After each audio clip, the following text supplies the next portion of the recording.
Hai Mayang masih kesar kepalna anova mukbang ma pura kala ya ngasi di ko ado ngasi gi matin sidi Mayang segala ire ngasing tongba koi di pana tongbire ngasi di mana ko ai na baza tawre mana tongbire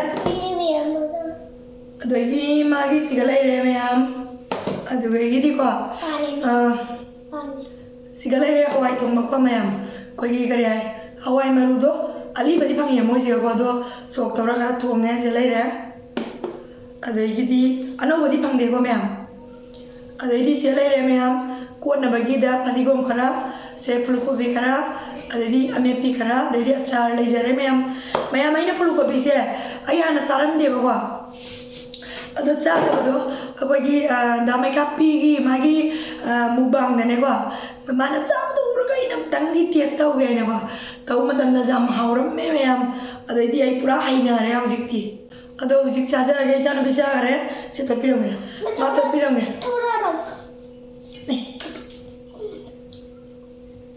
maru sa tamal ko ba magra maru man ba hiti ba ko aina mandana le di ai jar re ba adona selai re Mayang ado ai mu chara ge an man ngasing dong se wani injara ge Mayang ko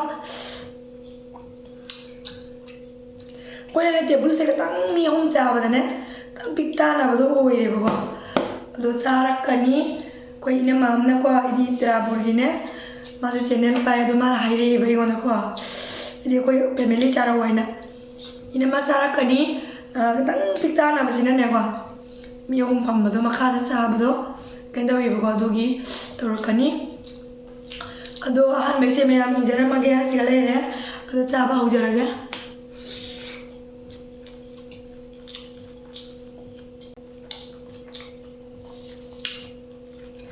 Pati ba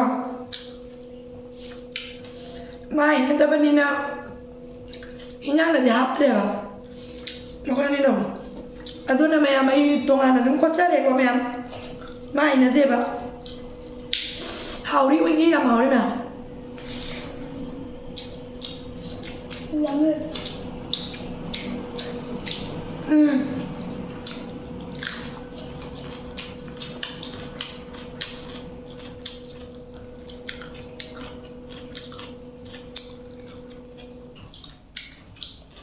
cha cái bánh trao này là cái gì nè fulgobi tara ya tau yo Mayang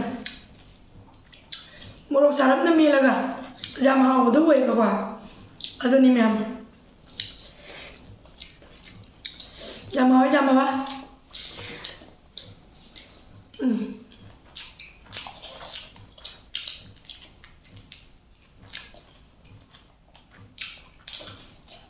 achar ni na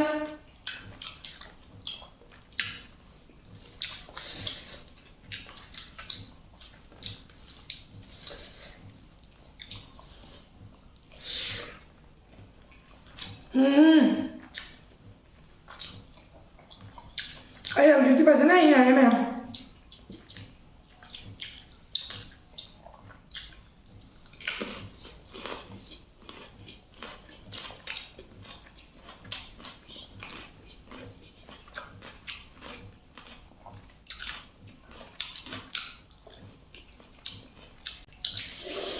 jamaah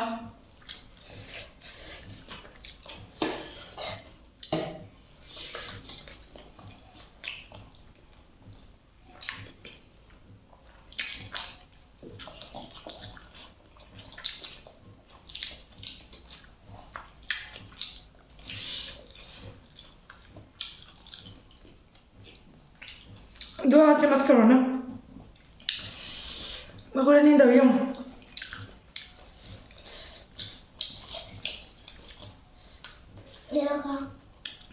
udah main betul aja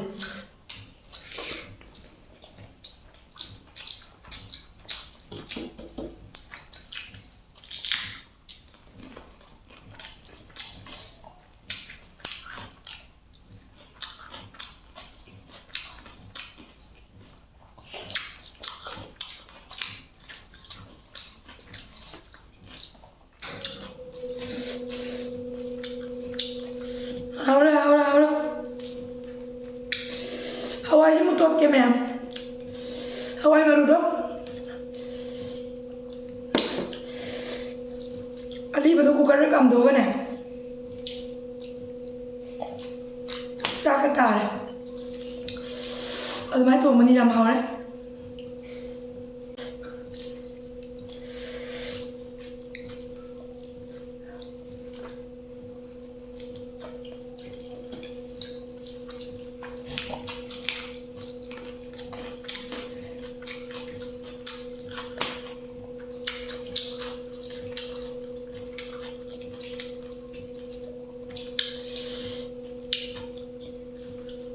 Puri telai be lagi first time ni ma'am adi thopa gi mathau da lai ta bani na kwa inam nani na sili laga di ja bra do num litte bai na du ga na mukbang e tawra ga mukbang e le la bani mukbang ni gi shuru ho ra ga ni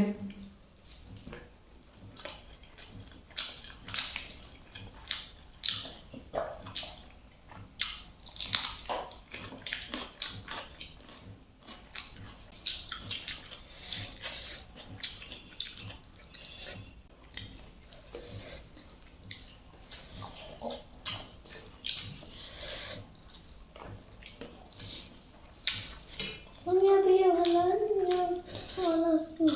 सब्जी है ये वाली सब्जी अच्छा लगता है no चार gas डाल Kapir, nang to lagi na, to. Ay di kaya na hawai pam de ba ma'am wa, ado mo di hawai pam me ba, ay no biya. Pero nga di to lagi ma'am ay di nga to na hawai kang de, hawai jam sa inde, mo gi jeng nang to mi. Hawai na nga to re to ba, kano sina mapan to nga sina. Hawai jadi kita na hawai jeno, hawai ba bang sa jam pam kan de ba. Hana dengan mai jaram dia ko mai ado hauji di tum ka budi chare ba de ju jam pam jan de bai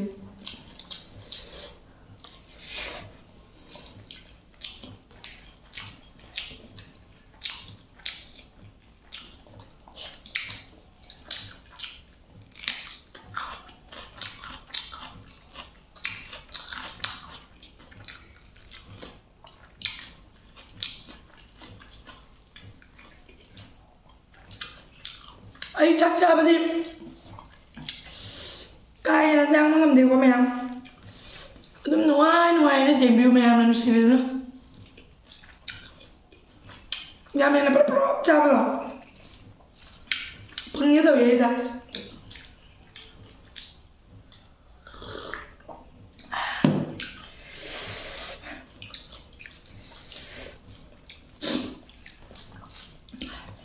hao đi tasing na hao di pasana or ma'am adu ai na koi gi jang sa ba ai jada ba gi sa da bani ko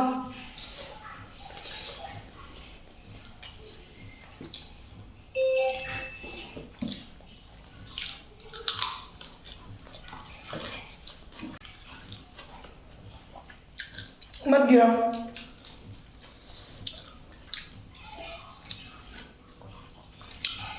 ta da nói về tao nó bạn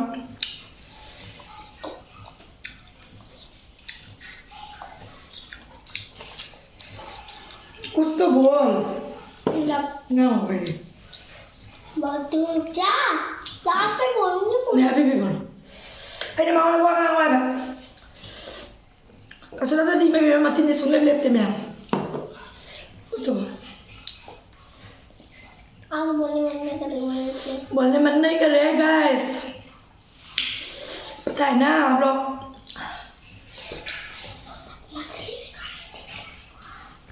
lo của tôi tao mà anh là mìnhจะไม่เล่าไอ้นี่มาวันนี้พี่เลยปะ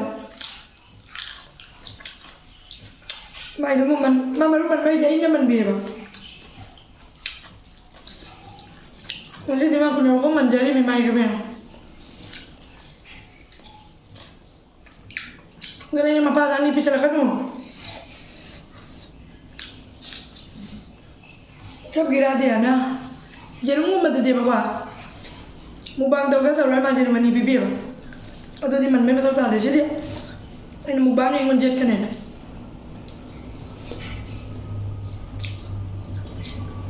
Chắc chắn là sốt ngon đấy. Không biết đâu.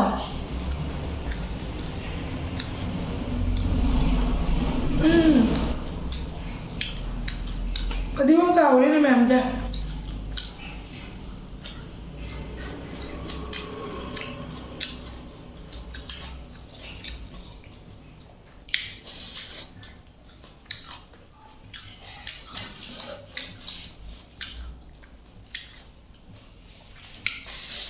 Tadi lupa lo siapa hawi mah.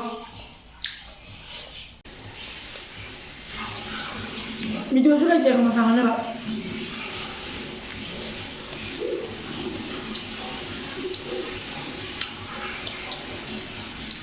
Jam. Kau mau kau tahu anda pak?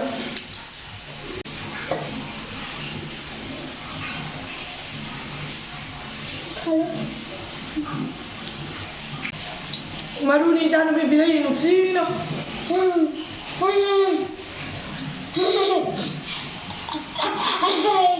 Ame bisa makan? Mummy nama yang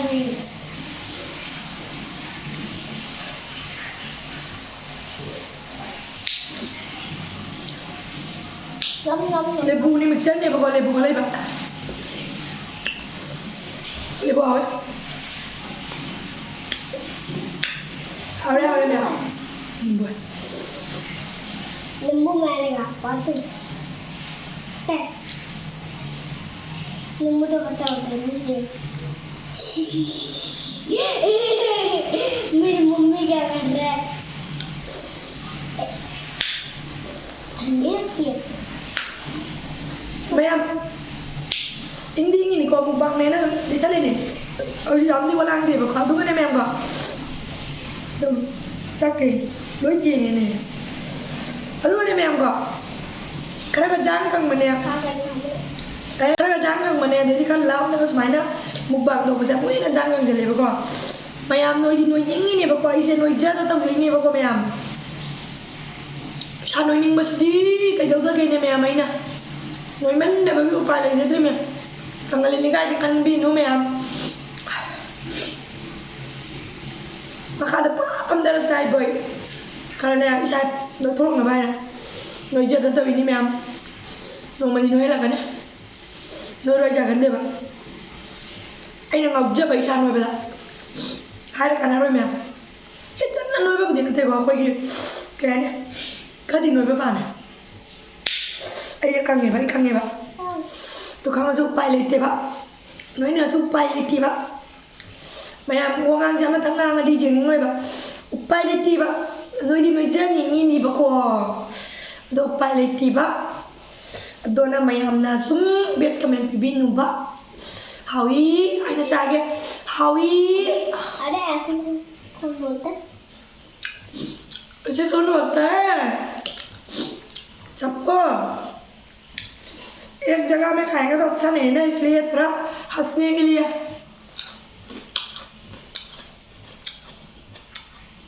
howdy क्या?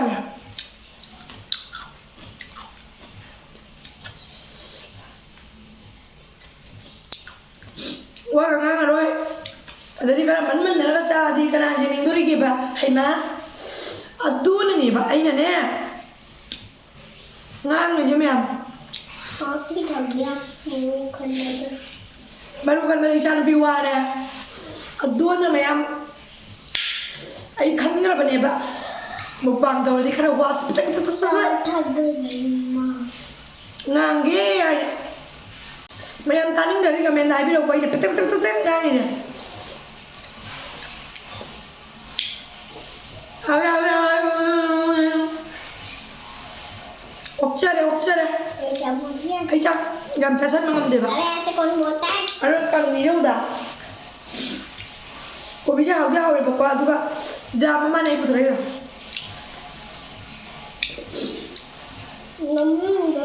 Ko bisa kuning bagi ni ko last ni ko mem. Sumaina me bisa HP ar pakal sida. Maya.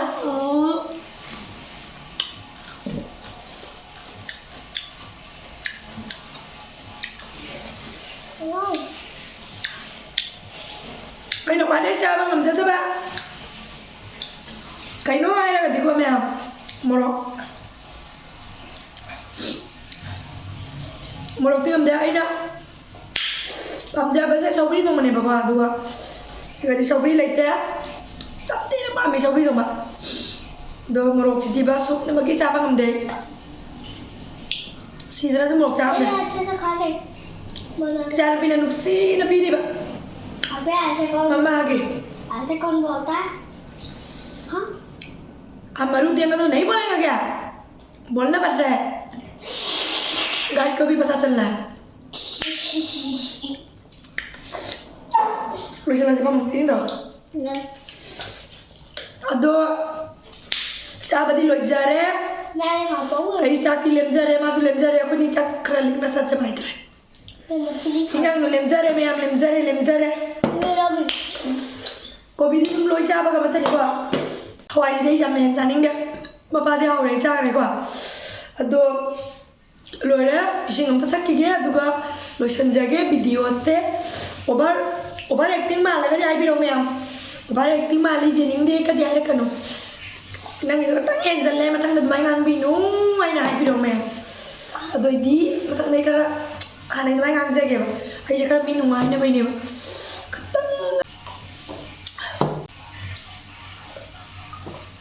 Malu itu sih leme yang aku saja. Pada tamu. मैं तो खाऊंगी Mau nggak macam lagi dia cak gini ya? Ay di luar ya, siapa? Semuanya cak saja, masa sen malam dia bawa. Aduh, noi teman noi jening ba? Aduh nih tuh sih meyam. Kamai tuh orang kan noi bazar ya, lain betul cak yang sada bida ba? Kang balai raga di kamen deh bida mau meyam. Mummy अपनी गाड़ी पे भी गिरा Noi दे yang jaga ba? Aduh video lo sen jaga meyam. Mau nampak hayal lagi ayo. Meyam punama, मैं पुनः माँ kuram jari. Kurum Jerry Meyam punama, मैं पुनः माँ kai tahu nari. कंधे तलने Mamaga iga, हमारा आएगा mukbang taure. मुबाम तोरे Ai, आई komada. तुम Tang tauri. Ay, kusay bolot. Tang tauri. अंतरी Adona. आदना Mamana. मना Amuk-amuk. kamu kamu Pui. kui Papana. अपना Pui. पापा का मरता है पापा का मारता है, पापा नहीं मारता है। ये क्या बोल रहा है देखो गाइस, मम्मी मारता है। हाँ तो बोलो गाइस को बोलो, मम्मी पापा कौन प्यारे है? बोलो, कौन? बोलो, बोलो ना। पापा। पता है? पापा Ani mapa tadi me mapa close mo e bago. Ai na di loi tau jeri ni magi. Ayuk tay na nda ko mapa ngatang la mapa ko ye. Ado me am lo sendera ke ko. Tang siga so gi balan yo len suma ko. Me am nu ma mi nu ngai ni bagi sum pagi ngat tau jaban yo ko. Ado bet ka me ni bibira kanu. Ado ga me am si foto bi ko isna ko na ma. Ya marauri yam nusi ba kamen me birak pa like to birak pa jengbiri ba di video jengbiri ba isna sinzo ang ako'y lay talaga sari ado ga di me am siya ga lo sendera ado so ba lan ba sunat pi ni na kali me am na lo sendera bye bye